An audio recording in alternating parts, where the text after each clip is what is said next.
ऋषि देव सादा छियै ऋषि देव सादा छियै बांस कह देबो ऋषि देव बेसी नहीं उड़ रे बेटा नाश कह देबो बेसी नहीं उड़ रे बेटा नाश कह देबो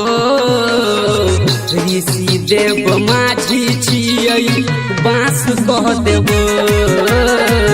ऋषि देव सादा छियै बांस कह देबो ऋषि देव सादा छियै ऋषि देव सादा छियै बांस कह देबो ऋषि देव मुसहर कही क बेटा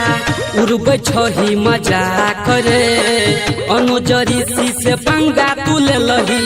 कही दे तो राख रे कही दे मुसहर कही क बेटा उड़बै छही मजा करे अनुज ऋषि से पंगा तू ले लही कही दे तो राख रे जात के माझी छियै साफ क देबो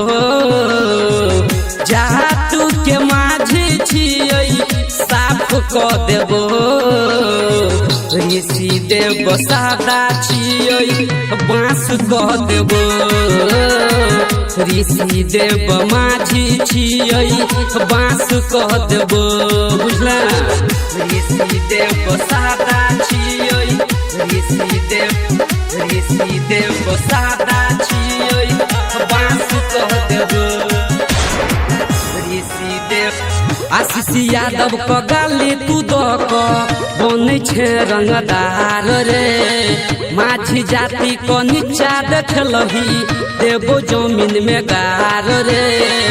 देबो आशीष यादव क गाली तू दक बनै छै रंगदार रे माझी जाति क नीचा देखलही देबो जमीन में गार रे सुरेश बर समिया कहो लाश क देबो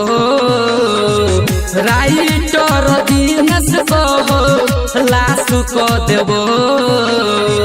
ऋषि देव माझी छियै बांस कह देबो ऋषि देव सादा छियै बांस कह देबो बुझले बेटा।